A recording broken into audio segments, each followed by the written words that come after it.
Do you recognize good messaging when you come across it? Most of us think we do, right? We are all app marketers after all. Do you recognize bad messaging? Probably have a pretty good ear for that too. But what about inconsistent messaging? Have you ever said to yourself, boy, this company is sending some mixed messages right now? Or I'm not sure what these guys are trying to tell me. How about when you're dealing with a variety of products from a single company? Do you ever notice when they're not quite all on the same page? How do you fix that? That's the sort of messaging I'm here to talk about. Not messaging as copywriting, but as a knowledge architecture, stable platform where individual stories can take root in the same common narrative ground. Effective B2B messaging transcends the messy complexity of its inputs so a story may be told that is easily understood, convincing, and most importantly, motivating. Where B2B messaging often fails to scale, however, is in combining multiple product and program storylines into a single narrative for the entire organization. This is commonly known as portfolio messaging, and it can be quite challenging with technology companies, especially those with sprawling, complex partner ecosystems. And that brings me to me. I'm Tim Runestad. I lead partner messaging strategy for VMware. I'm responsible for driving the VMware narrative about our cloud smart ecosystem of partners worldwide and our collective go-to-market strategy. I believe messaging is essential to human connection because messaging is the art of sharing knowledge and beliefs to maximum effect. There are many ways to do messaging. So let me show how I do it at the scale of our global partner portfolio. Welcome to my TED Talk.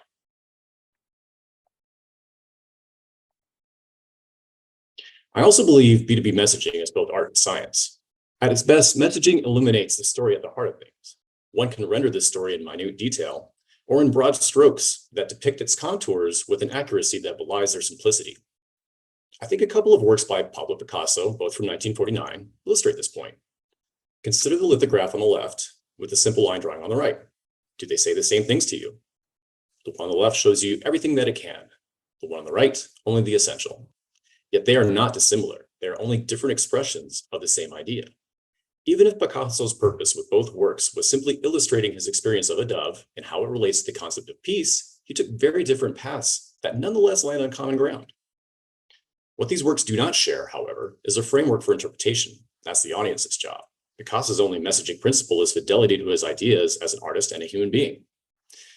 In a similar sense, messaging is a bit like art and science, sharing the essence of ideas clearly and memorably with logic and empathy in a framework that shows how everything fits together, details and big picture alike. In much the same way that any system of architecture combines aesthetics and engineering, B2B messaging should feature both style and structure. In this comparison, as science is to art, messaging is to copywriting, in my opinion. Messaging is augmented by copywriting, the art that complements the science of carefully constructed core messages. In this talk, I will focus less on the art than the science. The art of storytelling has been around even longer than words themselves, but as much as I would like to offer my humble thoughts, brevity is the soul of not just wit, but TED Talks as well. So I will focus on portfolio messaging architecture, sharing what I've found to be effective. Now, what makes for good messaging isn't inscrutable. It's a matter of systematically understanding and addressing your audience to drive intended outcomes using accessible language. But business messaging can be tricky. Its objective is to motivate sales without being off-putting or icky about it. I would argue that business messaging at the portfolio level is an order of magnitude more challenging than at the program or product level. Why? Because narrative harmony is achieved through alignment, and the inherent complexity of business strategy, the ever-accelerating pace of change, and conflicting priorities and egos can all confound that alignment. That's why a stable foundation for messaging is essential, to provide a common ground in which individual stories and new narratives can take root and flourish. Business messaging exists at the intersection of business strategy and content strategy. In this way, it's a little like the way my mom's and dad's traits have meshed in my own personality, but I'll get to that in a moment. As a business function, messaging should equip sales and marketing with the most relevant and resonant storylines available. To this end, messaging as a marketing function must be multifaceted and multi-purpose. Developing and aligning messaging at global portfolio scale requires structure in both content operations and in the messaging itself.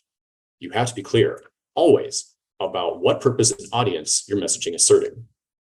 With the sales journey now more self-service and fragmented than ever, messaging has to be customized to buyer personas with the appropriate level of detail for each.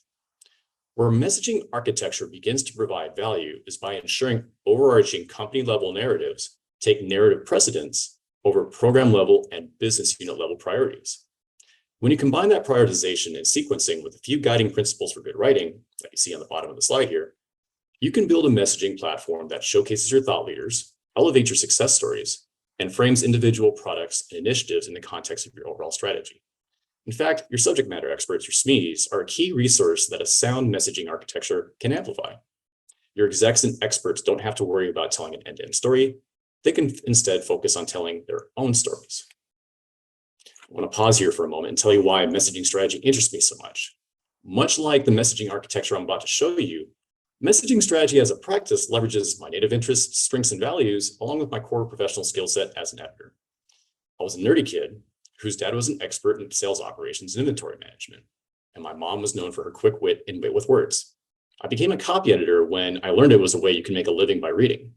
That's when I began describing my professional self as a sentence technician, and paragraph engineer. I led a couple of college newsrooms. I worked for my hometown paper, the Austin American Statesman, for 6 years. Then I took a buyout and got an MBA. And since then, I've led global editorial operations at Whole Foods. I worked in partner marketing and content strategy at IBM. I led ESG marketing initiatives at Dell. And I've led partner messaging at VMware for the past year and a half. So not that my parents set out to build a messaging strategist, but I love being one. I love my work with the Cloud Smart ecosystem because it's stimulating for both the strategic and artistic sides of my brain, as well as my heart. Ecosystem messaging is all about our partners and their people, and their stories about making their way in these amazing times of ours.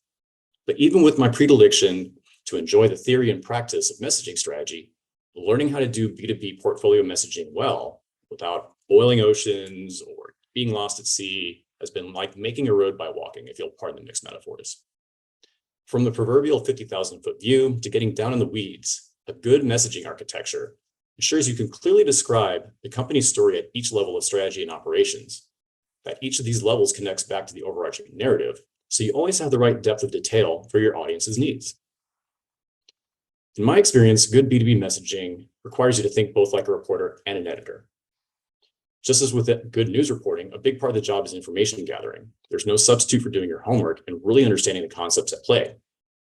And just as with good editing, you need to know who you're writing for, what they need to know, and how they prefer to take in new information and ideas. In all messaging, this means leading with empathy. Let's call it audience-led messaging. To connect with your audience, you have to put them first and speak to their concerns. You have to start with their problems and goals, not just who cares, but when and why. This has become standard practice in both B2B and B2C messaging, but at least for me, I find that I still often default to product-led messaging, focusing on the most outstanding attributes of whatever I'm talking about rather than the customer benefits, which are often harder to observe or describe correctly. The problem is that's a self-interested approach.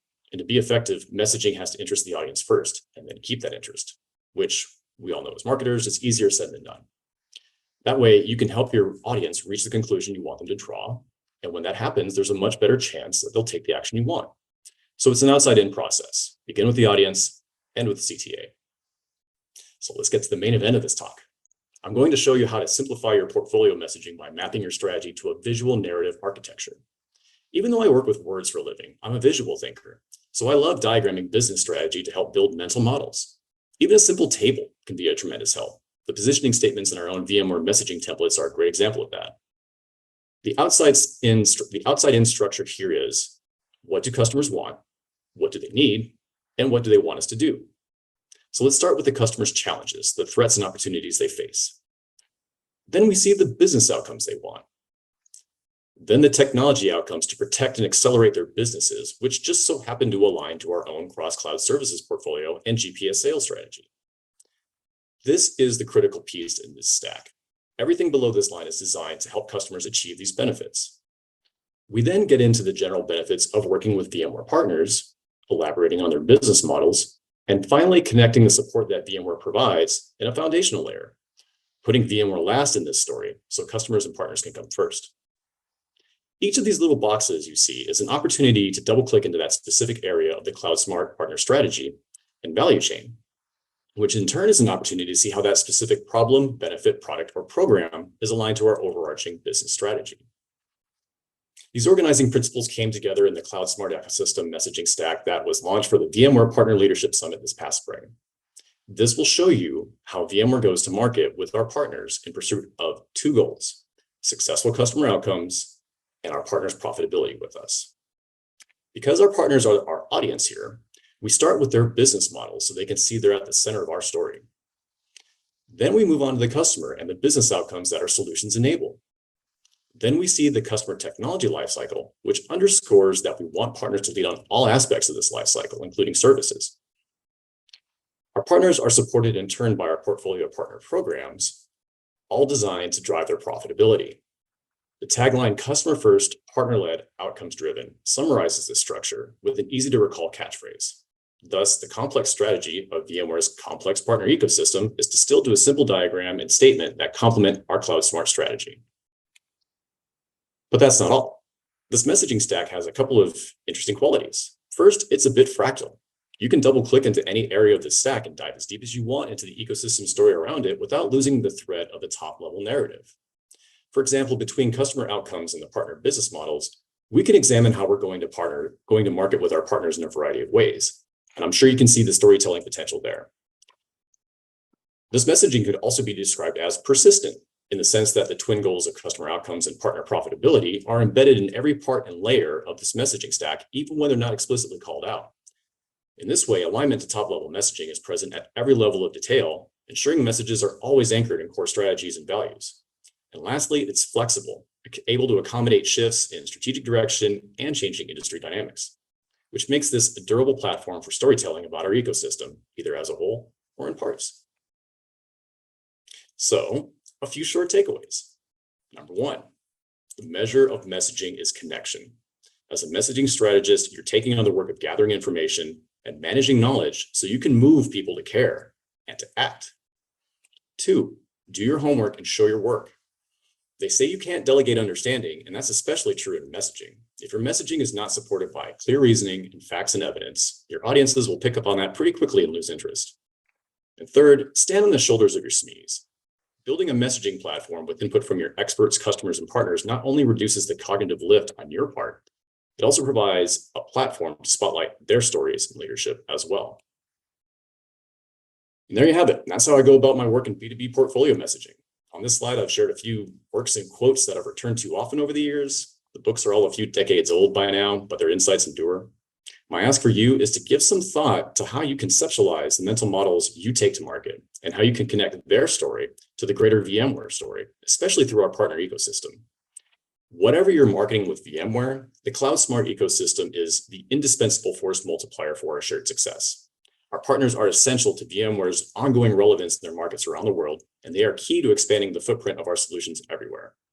To that end, I've included a few Cloud Smart ecosystem messaging assets in the appendix. You can feel free to hit me up at trunstead@vmware.com if you'd like to share your thoughts and questions. So this is how we take our good messaging and keep it consistent across our partners, customers, and external audiences. I hope this gives you a few ideas for your audiences as well. Thank you for coming to my TED Talk.